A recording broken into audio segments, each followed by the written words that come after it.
Olá, meus irmãos, graça e paz.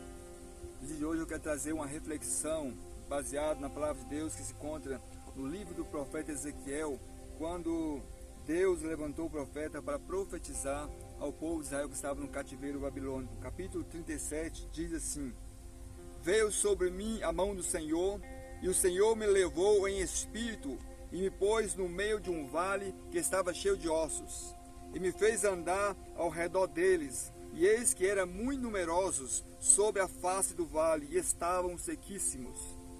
E me disse: Filho do homem, poderão viver estes ossos? E eu lhe disse: Senhor Jeová, tu o sabes. Então me disse: Profetiza sobre estes ossos, e diz-lhes: Ossos secos, ouvi a palavra do Senhor. Assim diz o Senhor Jeová a estes ossos: Eis que farei entrar em vós o Espírito e vivereis. Muito bem, irmãos. Texto bastante conhecido, a qual é usado por muitos pregadores e professores para falar dos propósitos de Deus e para falar, de fato, da vontade de Deus para com o povo, né? Muito bem.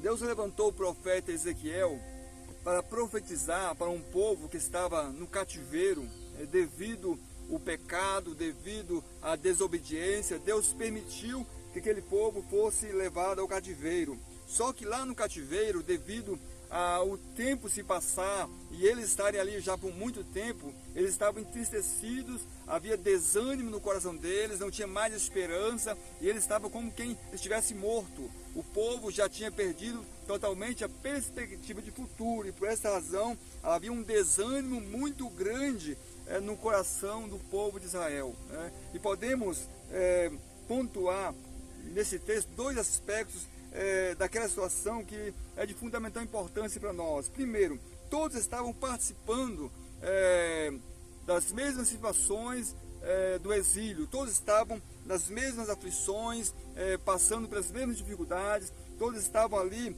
por causa do pecado, ninguém estava ali simplesmente porque queria ir, todos foram levados ao cativeiro, foram obrigados a estarem ali, e por essa razão, todos eles, sem tirar nenhum, sofriam as mesmas consequências do pecado e estavam sendo ali, de fato, angustiados e, quem sabe, até sofrendo de depressão pelo fato de estarem longe da pátria amada, pelo fato de não poder ir mais ao templo, de estarem adorando a Deus, de voltarem-se para Deus. Então eles estavam numa situação totalmente difícil e muito complicada. E isso levou eles a um abatimento. Eles estavam, de fato, com o seu sentimento, com a sua alma abalada. Havia uma tristeza muito grande, um desânimo muito grande, e não tinha mais esperança, e muito menos um sonho de futuro, um projeto para o futuro, porque eles estavam ali já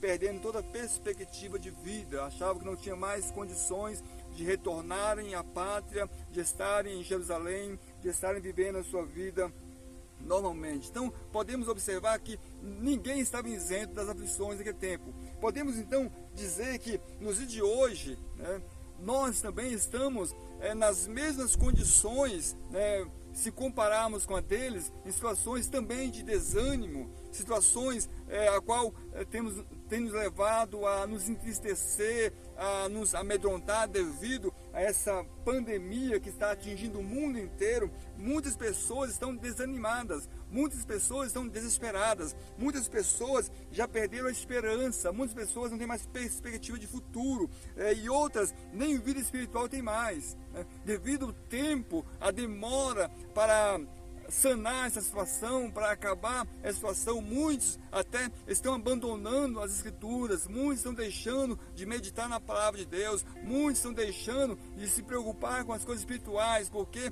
agora o foco das pessoas, o alvo das pessoas é a pandemia, a dificuldade que estão enfrentando, a situação constrangedora, a situação amedrontadora que estão enfrentando, tem levado eles a ficar voltado apenas para o problema, apenas para a aflição, e esquecem das coisas de Deus, esquecem de meditar na palavra de Deus. Estamos como muitos naqueles dias, né, a qual estava ali no exílio, né, já angustiados, deprimidos, sem perspectiva de futuro, porque não tinha mais aquela expectativa de Deus fazer algo a respeito deles. E hoje também nós observamos que uma grande maioria está dessa maneira. Pessoas estão aí desesperadas, pessoas até estão tirando a própria vida porque não vê mais um futuro, não vê mais uma esperança, porque tudo desabou e não tem mais o controle da situação.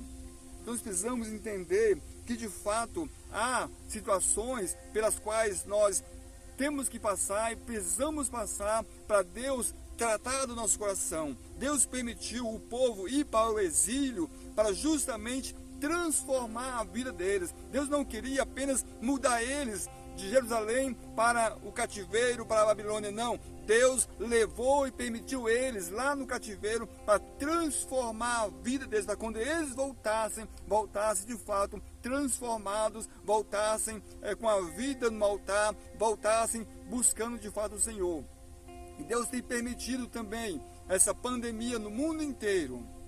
E talvez, né, muito mais para a igreja se prontificar, para a igreja voltar aos pés do Senhor, para a igreja voltar ao propósito de Deus. Quem sabe, meu irmão, minha irmã, você tem questionado, Deus, por quê? Qual é a razão de tudo isso? Quem sabe Deus quer falar com você que você precisa mudar de opinião, você precisa mudar de atitudes, você precisa ter uma transformação. É Deus forçando você a ter um encontro com Ele, é Deus falando, venha para a minha palavra, ouça a minha palavra, leia a minha palavra, medite a minha palavra, e muitas vezes você está apenas focando no problema, focando na pandemia. E o mais interessante é que podemos observar que em meio a essa dificuldade toda a qual nós estamos vivendo, uns desistem de Deus, uns se esquecem de Deus, uns olham apenas para a dificuldade, apenas para o problema, enquanto há outros que se voltam para Deus, que buscam a Deus, que entendem que o tempo é um tempo de buscar o Senhor. Nós observamos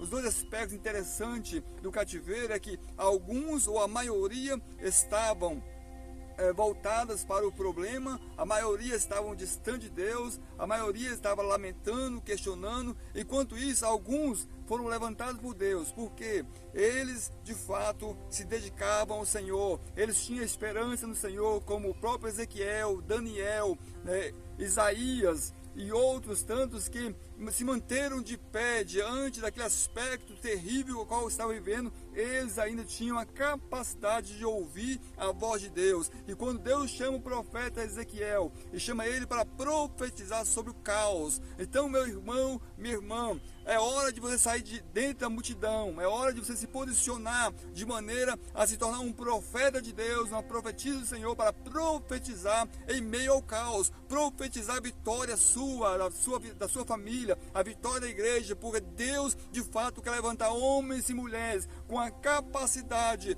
de ouvir a sua voz e de profetizar a sua palavra, de ministrar a sua palavra, de olhar para um futuro e acreditar que Deus está trabalhando, que Deus está fazendo algo tremendo e poderoso para a sua igreja, para a humanidade. Então é tempo de nós nos despertarmos, é tempo de nós nos voltarmos para ouvir a palavra de Deus, como Deus usou o profeta e diz, ossos secos, ouvi a palavra de Deus. Então nós precisamos ouvir a palavra de Deus, precisamos meditar na palavra de Deus, precisamos entender o propósito do Senhor, precisamos buscar compreender qual é a vontade de Deus nesse tempo de pandemia, nesse tempo de dificuldade, nesse tempo a qual muitos já perderam a esperança, e nos posicionarmos e recebemos de Deus a orientação do Espírito Santo e profetizar sobre as pessoas, e profetizar a vitória, e profetizar a cura, e profetizar o milagre, e profetizar vitórias grandiosas para as nações. Então é tempo de nós como igreja nos posicionarmos e escutarmos a voz de Deus e nos tornarmos homens e mulheres de Deus com a finalidade de profetizar a palavra do Senhor em meio ao caos, em meio à pandemia, em meio à dificuldade, e assim levantar uma igreja forte e poderosa para o Senhor, assim como Deus mostrou para o profeta Ezequiel, aquele vale de ossos secos, que simbolizava toda a casa de Israel, que simbolizava todo aquele povo que estava desanimado, abatido, angustiado, sem esperança. Também hoje nós temos milhares e milhares de pessoas que estão angustiadas, que perderam perspectiva de vida, que não pensam mais em futuro, que acham que tudo acabou, desabou. Então Deus também quer nos utilizar e usar para que possamos profetizar as pessoas e dizer para elas: ouçam a palavra de Deus, assim diz o Senhor para você. Ou seja, é tempo de nós como igreja, homens e mulheres de Deus, se levantar e profetizar a palavra do Senhor, anunciar a palavra do Senhor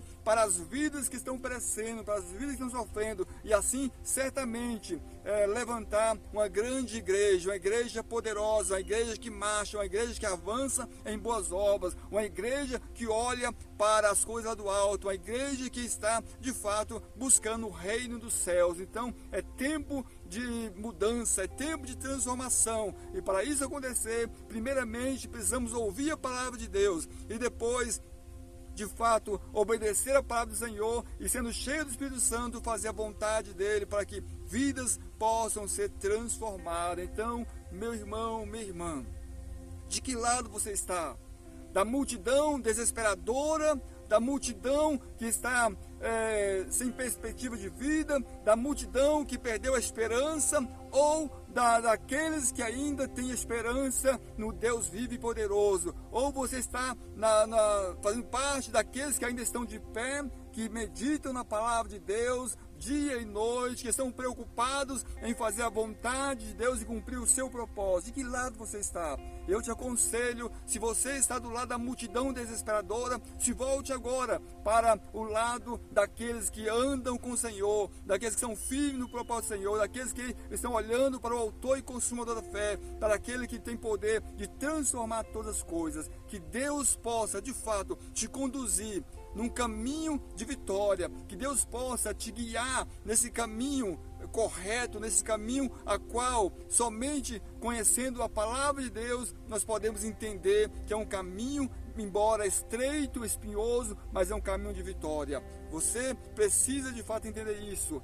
Não é o fato de estarmos vivendo em meio a uma pandemia que vamos nos desesperarmos. Precisamos entender que Deus tem algo a nos dizer. A Bíblia diz que todas as coisas cooperam para o bem daqueles que amam o Senhor, daqueles que são chamados segundo o seu propósito. Então Deus tem algo grandioso para fazer nesse tempo de pandemia, nesse tempo de caos, e com certeza Ele quer primeiramente trabalhar no seu coração, transformar o seu coração para, a partir da sua vida transformada, transformar outras vidas também. Que Deus te abençoe e te dê condições para enfrentar essa pandemia de cabeça erguida, olhando sempre para o autor e consumador da fé, cumprindo todo o propósito do Senhor, em o nome de Jesus Cristo.